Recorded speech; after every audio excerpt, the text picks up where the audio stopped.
Alrighty, we are here with Liz Giorgi, co-founder and CEO of Soona, which is just soothing. I mean, off the tongue. You did really well with the business name there. Thank you. Yeah, of course. And that's really why I wanted you on here, is just to compliment you on the business name. But no, a really, really cool business, virtual photo studio, production studio, doing really, really cool things in the e-commerce space and beyond. Liz, thank you so much for joining. How are you doing today? I'm doing great. Thank you so much for having me. At Soona, we definitely want to make everybody feel happy and like their business is going more easily than it was before. So I'm glad the name is easy to say and easy to absorb. Perfect. Easy to absorb. I mean, that's something that I think SpongeBob SquarePants would be proud of. So you're doing the world proud. But before we get to the soothing Soona story, we have something in common that you probably did not know. We're both huge fans of the Big Ten Network. I don't even know if you're a huge fan. No, I just know that some of your work has been on the Big Ten Network in the past. So at an earlier part of your career, you were really focused on the video and video editing side of things. What type of content were you working on that ended up seeing the light of the day at the new Big Ten Network? I mean, did you go to a Big Ten school? Is that why you were a Big Ten Network fan? Yeah, I went to IU, Indiana. Okay, yeah. All right, perfect. That would explain that. I'm a huge SEC fan. I just love the Big Ten Network. No, just kidding. Oh, okay.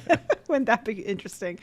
No, this is a perfect example of how, traditional production careers can be really, really kind of a journey because, my production career is a perfect example. I worked at a bunch of different shows on a bunch of different programs, and it just so happened that at one point in my early career, I got assigned to work on some docu-series programming that was going to air on Big Ten Network, and it was everything from the early history of cheerleading at Big Ten schools to stadium history across the Big Ten.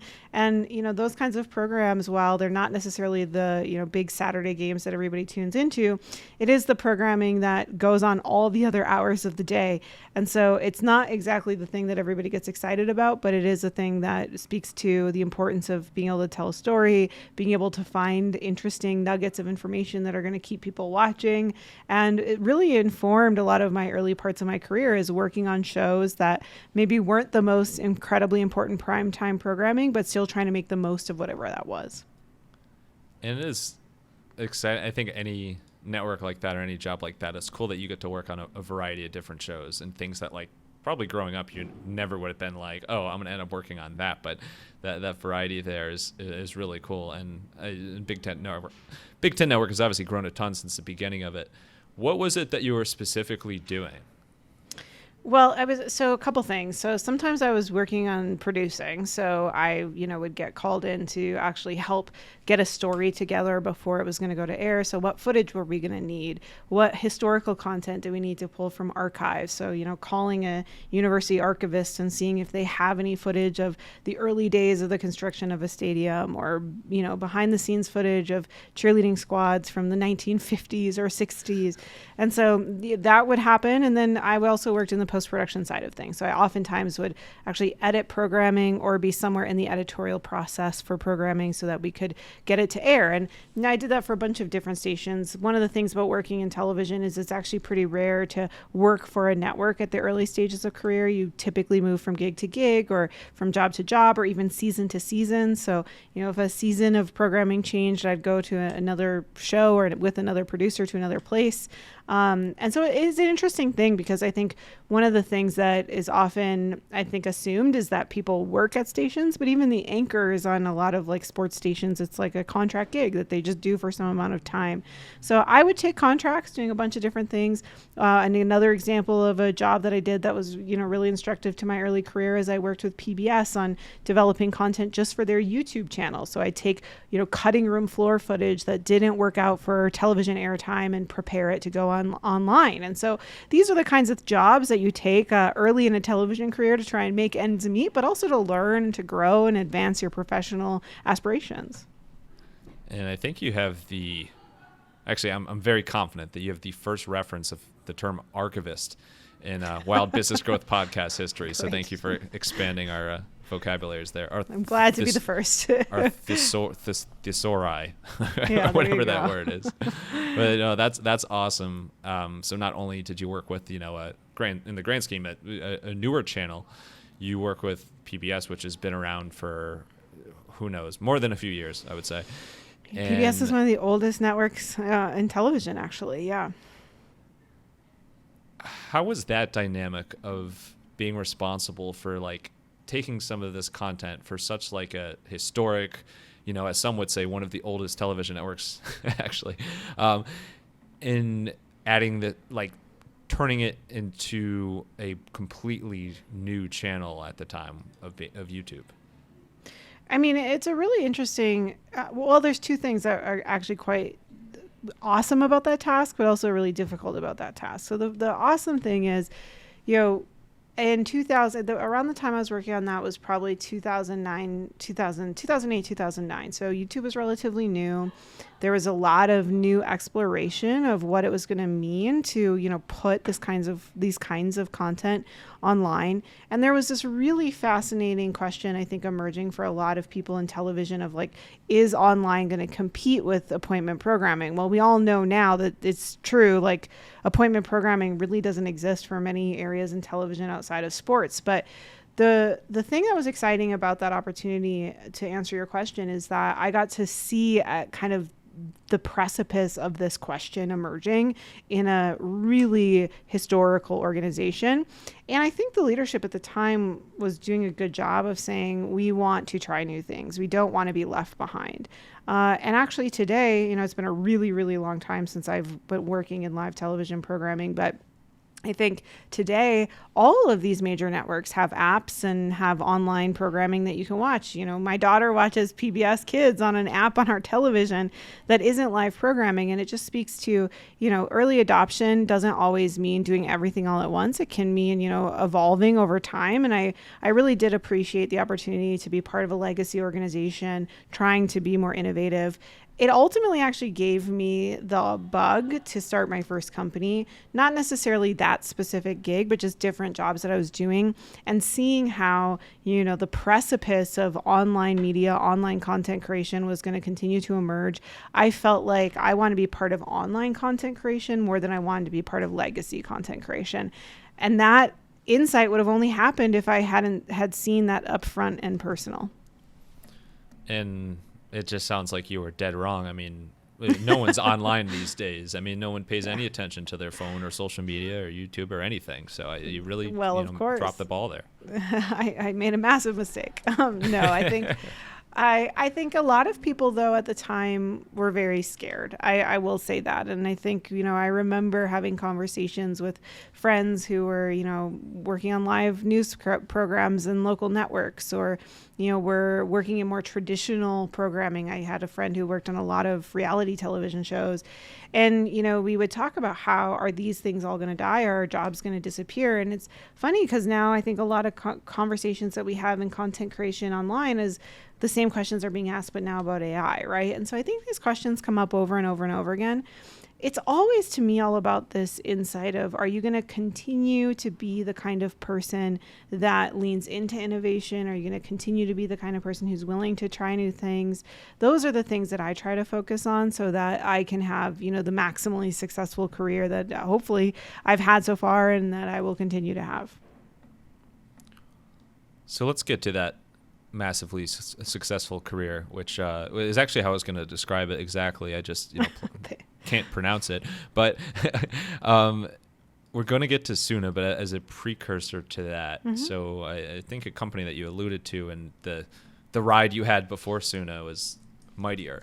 Yeah. And really, really cool company there, which you since, led it to exit, and you can, kind of look past that part of your career, but there's some really, really just an incredible growth story there. What's the biggest thing you learned as an entrepreneur from your Mightier journey? Well, that business was a really interesting experience because I started that business, I'm not joking, simply because I was working on some projects that I kept being asked over and over again, could you help us prepare these ads that we were, ad agencies or big brands were doing for television? They say, we're doing this ad for television. We're going to spend $600,000 on it. And then, we want to put it online. We want people to be able to watch it online. And at the time, this was 2009.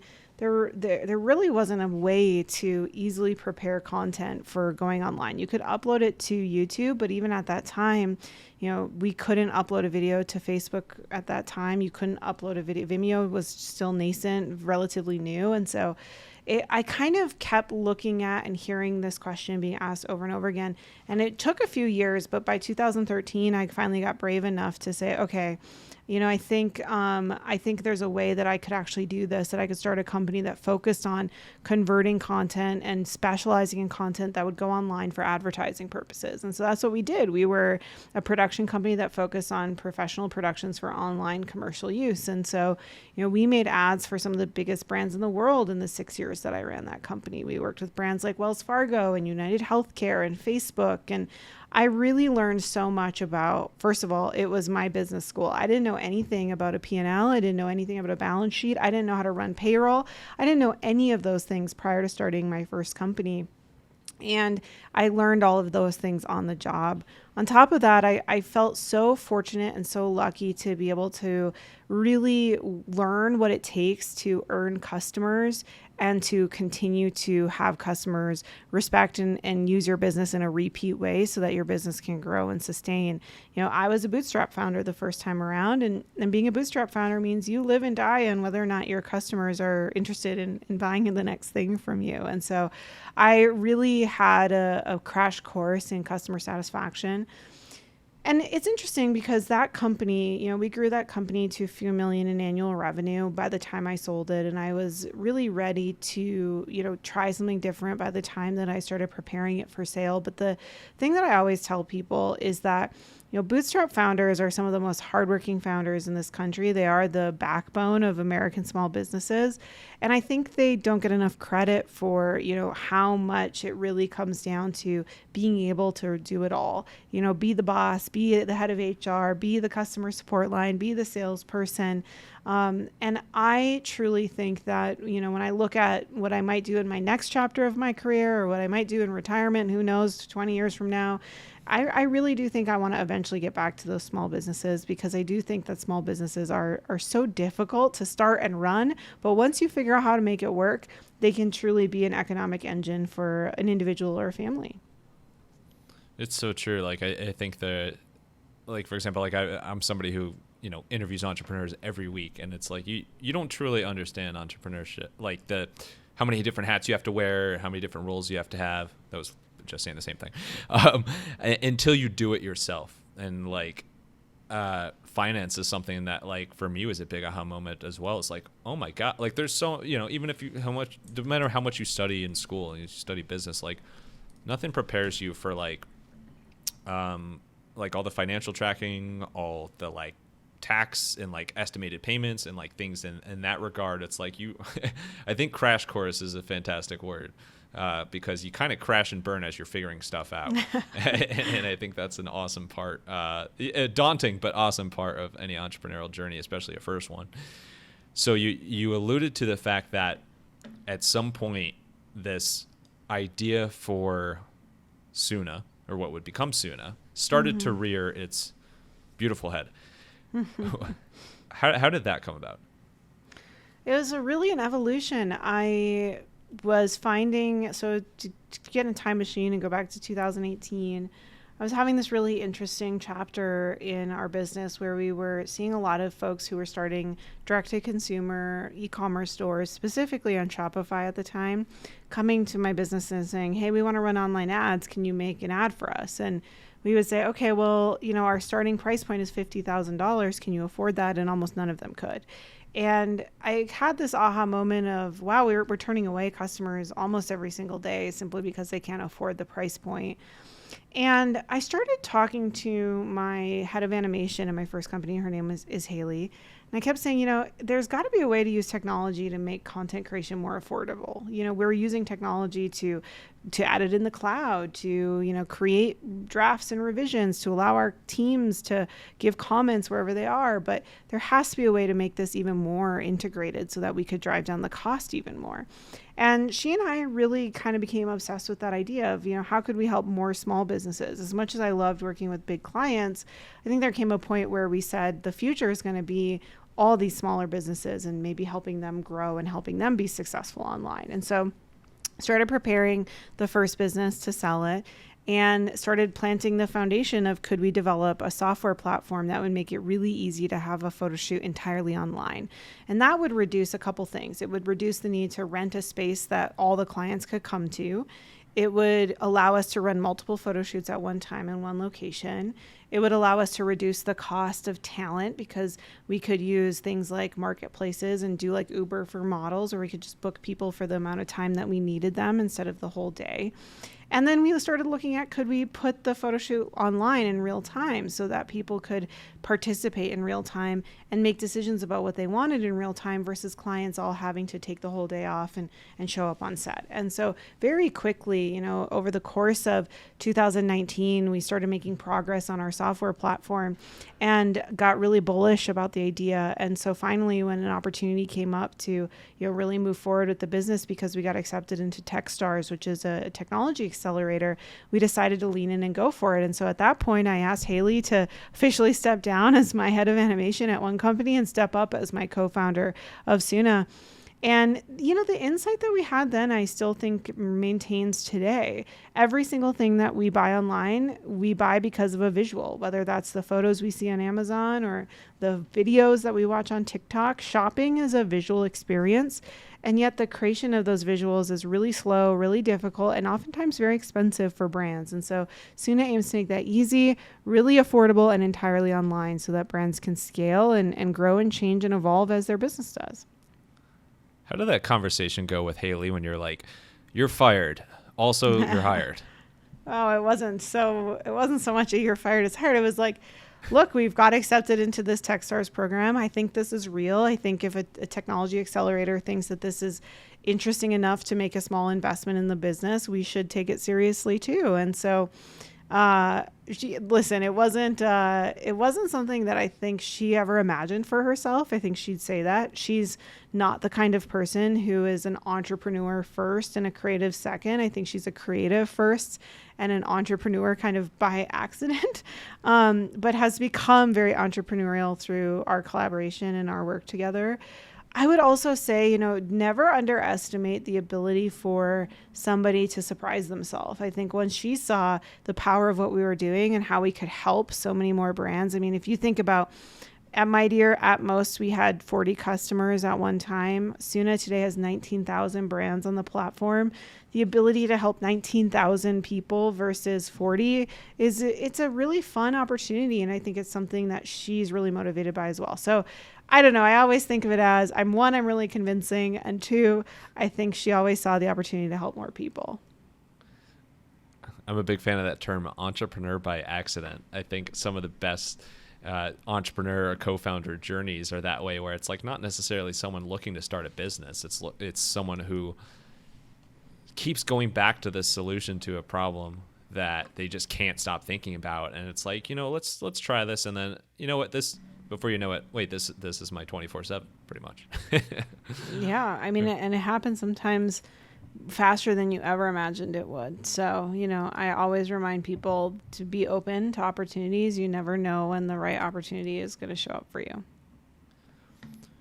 You mentioned it took a bit of time to build the software for Soona. What was the biggest moment as you were building it that you kind of got over a hurdle on the tech side and you were like, oh, all right, this is we're starting to get towards the vision that I had? I mean, one of the biggest things that came up for me was whether or not we could process the images in real time from camera to a browser. And so One of the things that is foundational to the Soona experience is not all that different from joining a virtual room like this one. When you join a virtual photo shoot on the Soona platform, instead of looking at each other, you actually look at your photo shoot, and you as the customer see every single photo and video within 5 seconds of when we shutter on camera. And that's kind of the KPI that we use of like, can we get it to you within about 5 seconds? So that it always feels really interactive. It feels like you're right there. It feels like you're part of the shoot. And we didn't know if we were going to be able to compress the image fast enough, convert it fast enough, and then deliver it into a gallery fast enough that it could be something that our customers could interact with that quickly. But after a lot of work with a few different engineers and then eventually who's now our CTO, Cal, we discovered that there was a multitude of ways to do that, mostly through how we were handling the handling of the asset and how it gets compressed and then delivered to the browser. That was like a thing that we really did have to overcome, and honestly is like one of the core innovations that sits inside Soona that we think of as one of our pieces of IP. I think another major thing, though, that we had to overcome and we got helped by accident was, our product requires that our customer is willing to send us their product for the photo shoot. And, one of the things that would come up very often for people is like, oh my gosh, I really have to like pack it up in a box and send it to you and whatever. And we would say, well, yeah, if you want a photo shoot, you have to do that. But then COVID happened. And all of a sudden, everybody was very much more open to online work. They were, if you think about it, we started working on this product in 2019, went through Techstars Boulder in 2019, launched our beta in the fall of 2019, and then officially launched our product to the public in January of 2020. Well, those first 3 months, we weren't really sure. Was this business going to go? Was it going to be successful? And then March 2020 rolls around, and COVID actually accidentally helped us because it kind of changed people's expectations of work. It changed how people thought about the business. And suddenly this was one of the only ways that you could get a photo shoot accomplished safely. And so we really were benefited by accident as that innovation now supported something that was going on in the real world. It is a wild ride. And that differentiator you mentioned about, the goal of 5 seconds or less in terms of, your customers seeing their shoot like that, that's incredible. I mean, you took what, Domino's promises or used to promise, I don't know, with the 30 minutes or less delivery and kind of put that into hyperspeed or as baseball says, you've gone plaid. But that's an incredible experience, and like you can just envision it as a brand or as a customer, like how much of a game changer that is. When you look across your brands, the brands and people that you're working with today, how much of it is kind of the like initial idea of that photo shoot aspect versus trying out teaming with you for video production as well or access to models and talent? Like, do you have a split at this time?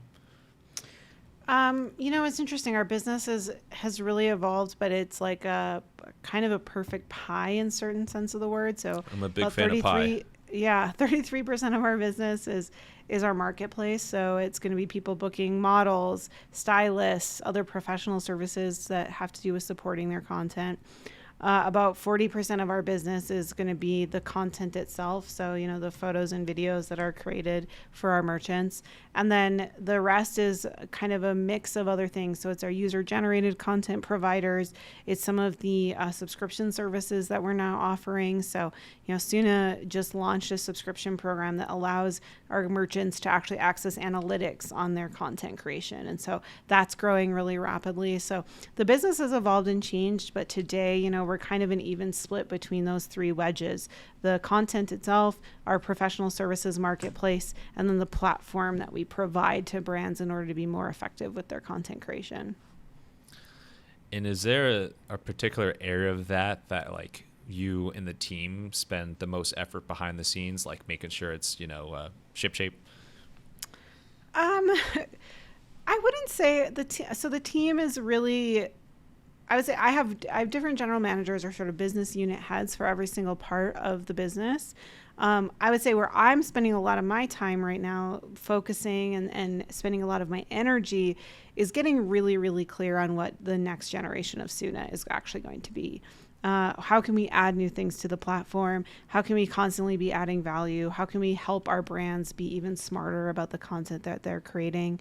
And then also on the integration side, how do we integrate their content more effectively with where they sell their products? So today, Soona already has apps for Amazon, Shopify, and Canva. So, our merchants are able to use their content, publish it seamlessly, get measurement.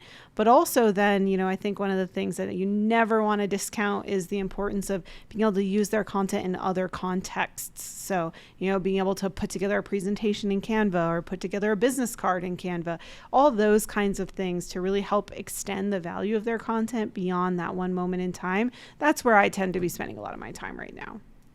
Oh yeah, it makes perfect sense. Perfect sense to go with the perfect pie.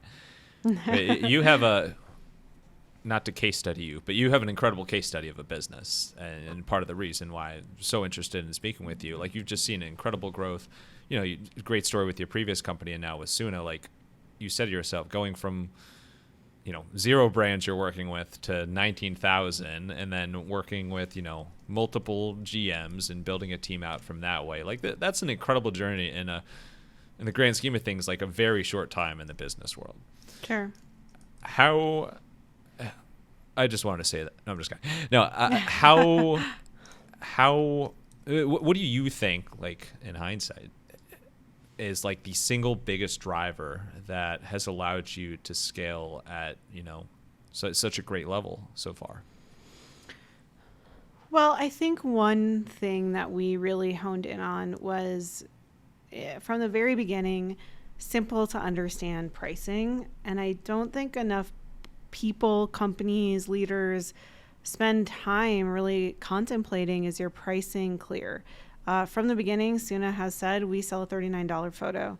And then if you want to add a hand model, it's $99, right? Like we don't over engineer or over complicate some of the things that maybe in the industry generally has made it quite tough.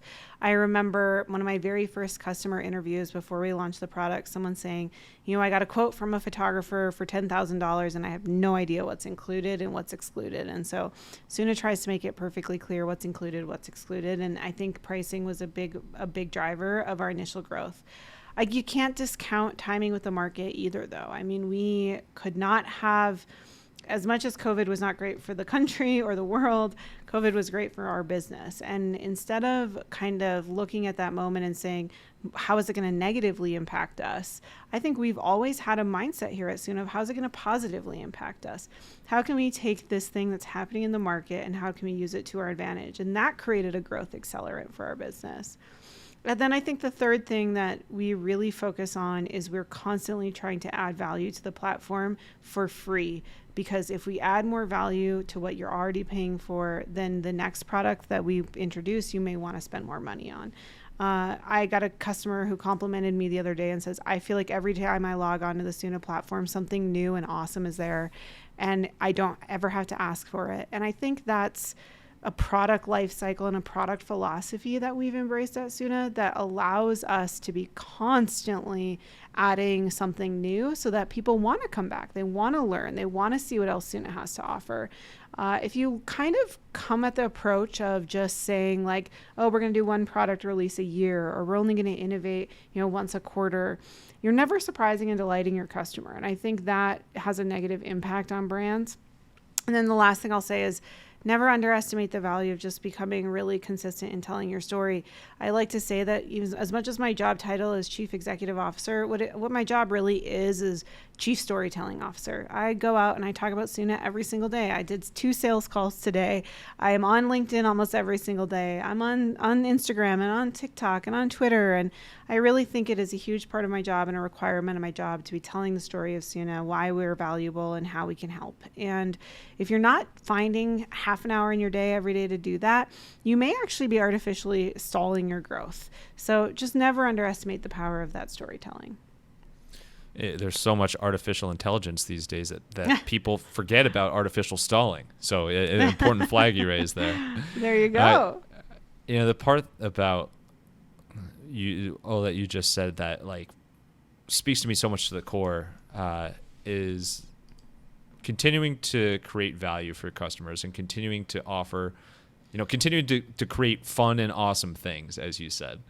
And your point about surprising, delighting your customers is so spot on, because that, like, when you, if anyone were to just take a few moments to think about the brands that they love the most and have like loved and used for a long time, more likely than not they're a brand that continues to offer products or features or services over time that like continually gets better and continually enhances your connection with the brand, and also makes it easier to use.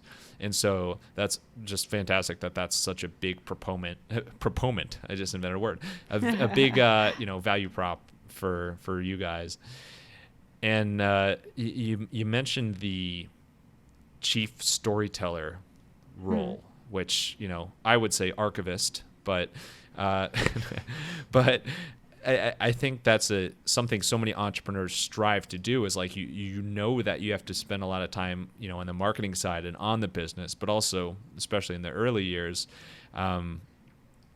it can be hard to not be so much of like the doer and be so much in the weeds every single day and even have time to do that stuff. Sure. In your journey, what has been helpful for you to like change your leadership or change your founder style, your entrepreneurial style, to the point that you can be a little bit less hands-on and be a little bit more marketing and storytelling?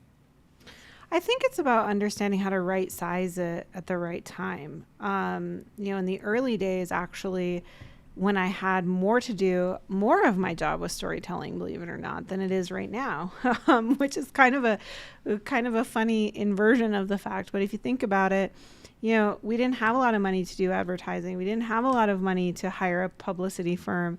So I was the one reaching out to reporters late at night. I was the one that was posting and editing every single video that we came up with. And now I have people who can help me with those things.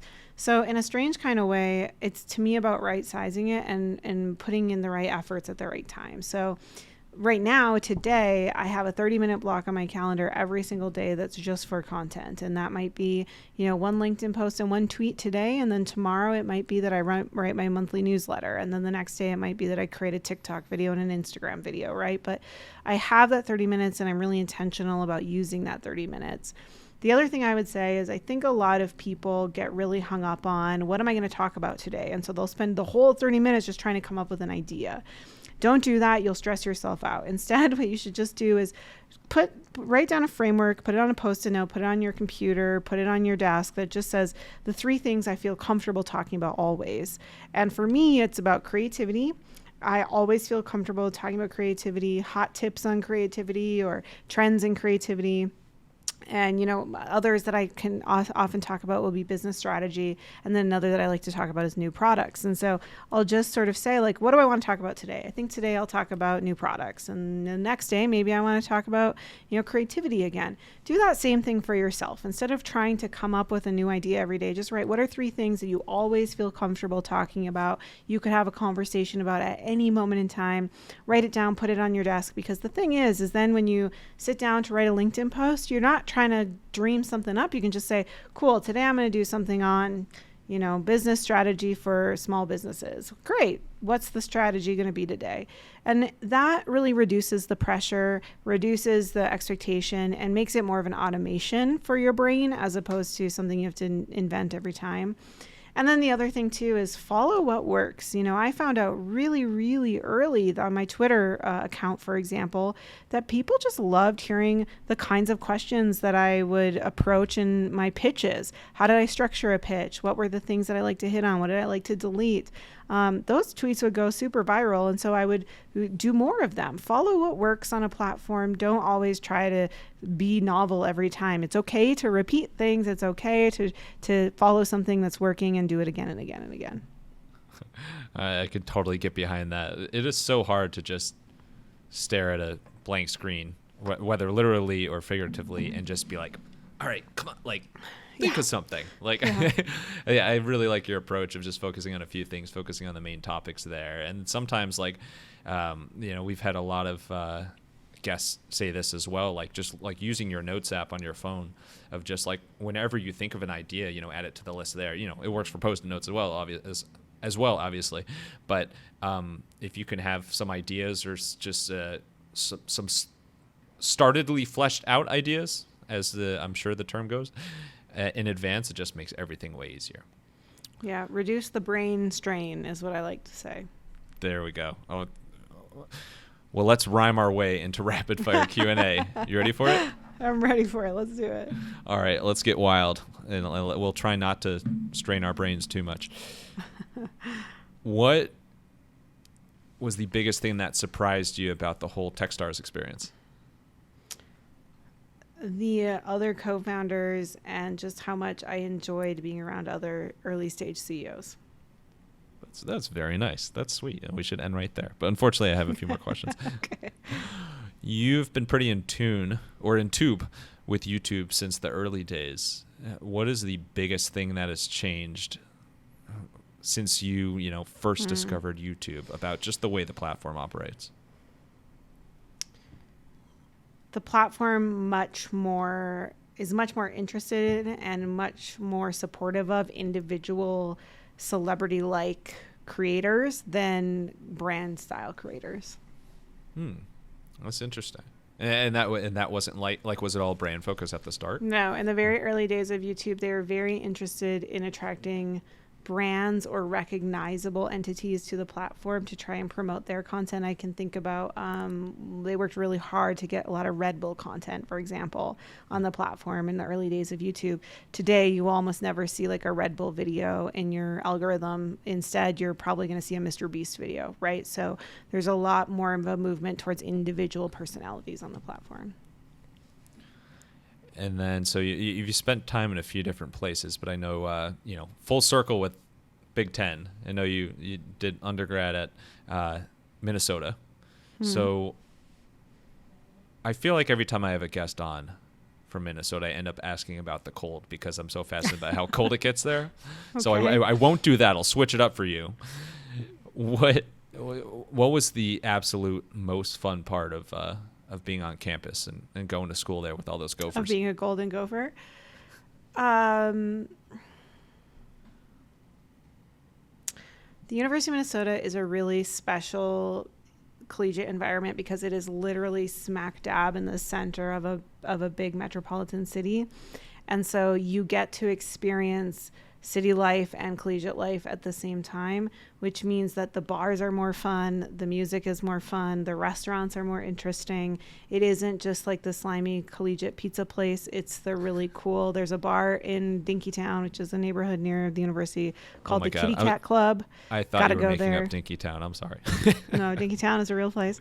And, if you think about, even just think about the history of a place like that, the bars are just there's a bar called the Kitty Cat Club. You should go if you ever find yourself on campus. Sounds great. And then you can eat Kit Kats in the Kitty Cat Club in Sure. Dinkytown, just the way everybody drew it up. Yes. All right. And then last one, what is the biggest thing that's changed about your approach to business since you became a mother? Biggest thing that's changed about my approach to business. I am much more in tune today with whether or not I'm doing things that I will be proud of when I'm 80 than I was before. And unfortunately, you've spent your time over the last 40 minutes or so with something you're very not proud of. So sorry about that. But no, Liz, thank you so much. Thank you. Appreciate that. But really, really appreciate you coming on and all you're doing, and just the awesome success story of Soona, which is still writing itself. I guess you have a hand in writing that as well. But thank you so much for coming on. Where is the best place for people to try out Soona, as well as if they want to connect with you at all? Yeah, I would love if people would first go to soona.co. That's SOONA.co. And if you want to follow me, if you want to learn more about me, you can follow me on any social media platform at Liz Giorgi. It's Giorgi. Perfect. Which your last name, if there were enough letters, would be an excellent Wordle word. So it would be a Wordle that would be word. really, really tricky. But awesome. Last thing, final thoughts. Stage is yours. It could be a quote, words to live by. Just, you could sing if you want. No, you don't have to, but whatever you want. Send us home here. Okay, I would love to thank you, first of all, for letting me be on the show. And second of all, I just want to encourage every single person listening to remember that entrepreneurship is supposed to be a roller coaster ride. It's going to have ups, it's going to have downs. The key thing is that when you get off the ride, you feel proud of yourself for finishing it. So thank you for having me. I hope people will check out Soona and appreciate everything we got to talk about on this episode. Bring on the bongos!